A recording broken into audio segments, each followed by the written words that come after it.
நீங்கள் ஒரு YouTube channel run பண்ணுறீங்க அப்படின்னா அடிக்கடி கண்டென்ட்டை மாற்றலாமா அப்படின்னு கேட்டிங்கன்னா 100% ஷுவராக மாற்றாதீங்க. அடிக்கடி போடக்கூடிய வீடியோக்களோட கண்டென்ட் அதாவது நீச்சு மாற்றினீங்க அப்படின்னா ஆடியன்ஸ் வந்து உங்கள் சேனலை ரெகுலராக ஃபாலோ பண்ண மாட்டாங்க. ஒரு விஷயம் இல்லை, ஒரு சில சேனல்கள்லாம் அடிக்கடி கண்டென்ட்லாம் மாற்றுறாங்க, நல்ல வியூஸ் போகுது அப்படின்னு நினச்சிங்க அப்படின்னா எந்த மாதிரியான சேனல்கள்னால், இப்போ எக்ஸாம்பிளுக்கு சொல்லணும் அப்படின்னா ஒரு நியூஸ் சேனல், ஒரு என்டர்டெயின்மெண்ட் சேனல், இந்த மாதிரியான விஷயங்கள்லாம் வந்து ட்ரெண்டிங்கில் உள்ள டாபிக் எடுப்பாங்க. வைரலில் போயிட்டுருக்கு ட்ரெண்டிங்கில் உள்ள டாபிக் எடுத்து அது ரிலேட்டடான வீடியோக்கள் போடுவாங்க. அப்போ அது மாதிரி கண்டென்ட் மாற்றிக்கலாம். ஒரு என்டர்டெயின்மெண்ட் சேனல் இருக்குன்னா இப்போ என்ன ட்ரெண்டிங்கோ அது மாதிரி வீடியோக்களை மேக் பண்ணி போடுறது.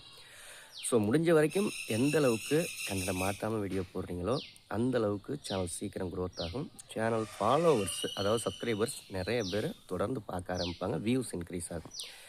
யாரெல்லாம் அந்த மாதிரி வீடியோ போடுறீங்கன்னு கமெண்ட்டில் சொல்லுங்கள். யூடியூப்பை பற்றி நிறைய விஷயங்கள் தெரிஞ்சுக்கணும் அப்படின்னா நம்ம சேனலை மறக்காமல் சப்ஸ்கிரைப் பண்ணுங்கள்.